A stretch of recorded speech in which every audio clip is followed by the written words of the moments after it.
Hello friends. ये जो next topic है आपका राइट टू फ्री स्पीच के बारे में, पहले देखते हैं कि फेसेट्स ऑफ फ्री स्पीच क्या क्या है, मतलब इसके एलिमेंट्स क्या क्या है। पहला तो इसमें है प्रेस। प्रेस को इसलिए फ्रीडम की देने की ज़रूरत है क्योंकि वो एक लिंक है, कम्युनिकेशन लिंक है। दूसरा है कि right to report and broadcast, मतलब कि उस पर सेंसरशिप नहीं होना चाहिए, उस पर किसी तरह कंट्रोल नहीं होना चाहिए गवर्नमेंट को, ताकि जो भी इंफॉर्मेशन है वो फ्रीली लोगों तक पहुंच सके। तीसरा है कि राइट टू साइलेंस, मतलब कि जब आप स्पीच के बारे में बात करते हो तो उसका जस्ट ऑपोजिट साइलेंस होता है। और अगर आप राइट टू स्पीच आपके पास है तो राइट टू साइलेंस भी है, आपको फोर्स कोई नहीं कर सकता कि आप ज़बरदस्ती बोलो। फिर चौथा है इसका राइट टू बी इन्फॉर्म्ड, मतलब कि हर एक इंसान को पता होना चाहिए। जैसे कि सिंपल कि किसी प्रोडक्ट के बारे में तो आपको पता होना चाहिए वो किस चीज़ से बना है, वो उसमें उसको खाने से कुछ हार्म तो नहीं होगा। तो इस तरह से आपको फ्री स्पीच का अलग अलग फेसेट है ये। अगर हम फ्री स्पीच के बारे में बात करें तो जो universal declaration of human rights है यूनाइटेड नेशन का, उसमें भी ये अंडरलाइन किया गया है। अब जो फ्री स्पीच है उसकी ज़रूरत क्या है।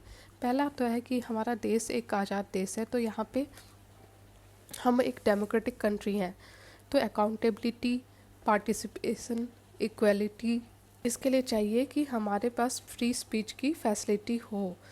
जब हमारा देश अकाउंटेबिलिटी जिसमें बिलीव करता है कि हम अपने हमारे जो भी पॉलिटिशियन है जो हमें पार्लियामेंट में रिप्रेजेंट करते हैं, वो अकाउंटेबिलिटी उनकी ज़रूरी है। दूसरा है पार्टिसिपेशन।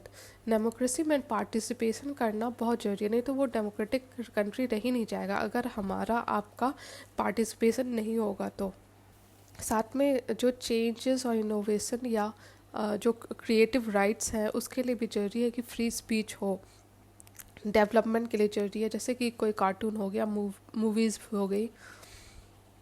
साथ में जो फ्री स्पीच है वो बिल्डिंग ब्लॉक की तरह काम करता है। बाकी जो राइट्स हैं, जो भी हमारे सिटीजन्स के बेसिक राइट्स हैं, उनमें एक एक्स्ट्रा हमें जरूरी है राइट टू फ्री स्पीच। अगर हम अगेंस्ट का बात करें कि क्यों रिस्ट्रिक्शन जरूरी है फ्री स्पीच पे, तो पहला तो वही है कि हमारा देश की सुरक्षा, उसकी सॉवरेनिटी और इंटेग्रिटी के लिए। साथ ही जो हमारे फ्रेंडली रिलेशंस हैं जिन देशों के साथ, उनके भी जो भी नेशनल इंटरेस्ट है उसको हम बचाना चाहेंगे। हम नहीं चाहेंगे कि हमारे जो दोस्त देश हैं उनके अगेंस्ट कोई हमारा एनिमी देश यूज़ कर सके हमारे देश को, तो उस एंगल से भी रिस्ट्रिक्शन की ज़रूरत है।